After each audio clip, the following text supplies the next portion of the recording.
The longer I stay no contact, the clearer I can look back in my past and see the truth of what really happened, what was really going on. Many aha and holy cow moments. And don't worry, the longer you go no contact, you're going to be able to realize and start seeing the truths of your past with your narcissist. And it's what you do with those truths that are really going to be important and help you move along, get healthier, stay no contact. One of the most striking things to me as I look back, and devastating without me even realizing it, was so many times as a child when I first had contact with a narcissist, of course, a parent, and I didn't realize what was happening to me. Okay, we've all gone through that, haven't we? And then I reestablished, after 25 years of no contact, I reestablished foolishly and almost fatally contact with that narcissist. But I was more mature. I was able to start to see that things were really, really bad and sick and awful and disgusting.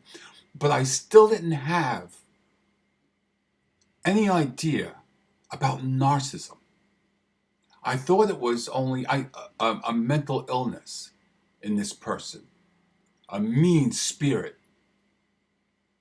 But now I'm able to see much clearer for what it is. And now I realize that it was, in fact, malignant narcissism and a psychopath. And I mean a very bad psychopath. But here's what I really realized. I want to see if you identify with this.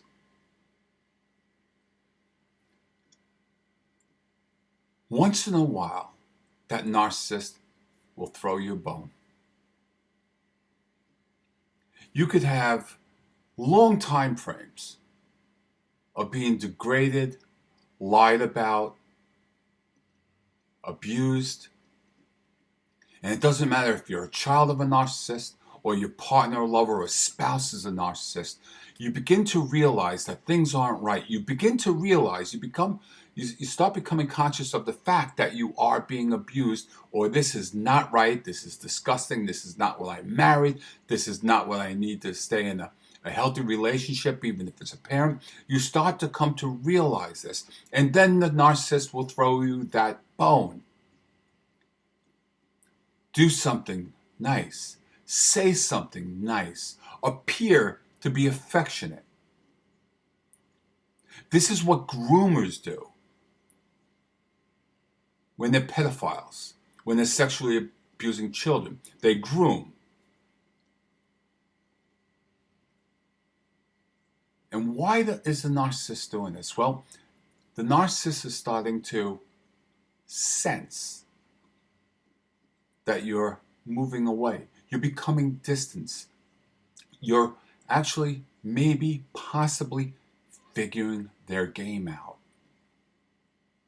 So what they need to do is keep you off guard, keep you confused, throw you that bone, so it lures you a little bit more back in. But what we don't realize, as we are going through that process, as we have identified that something is very sick, very wrong, and then we're throwing that bone, what we don't realize what's happening in our subconscious is we're becoming confused. Reality is being warped.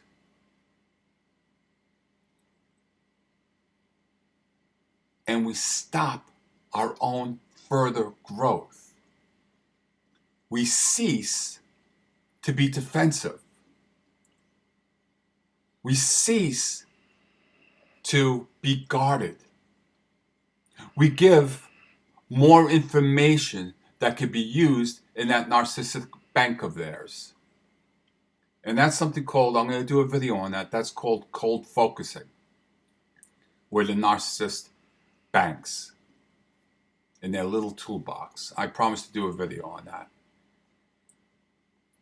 But we don't realize that that is happening. not consciously. You see, we want the love of the narcissist. We've been chasing it. Most of us, perhaps all our lives. Or since you've become married to that narcissist or began a relationship. We want that love. We want to believe. We want to be accepted. And when that bone is thrown to us, we wag our tails, and subconsciously, we're becoming confused. We're not sure. We're questioning our own doubts that we had. The narcissist knows this very well. They watch this happening in pure delight until their next setup. They've drawn you a little bit more back in. A woman by the name of Maya Angelou had a wonderful saying, and she used this quite a bit.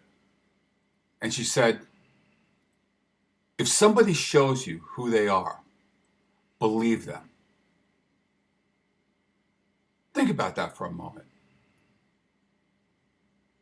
It's kind of like a leopard doesn't change their spots.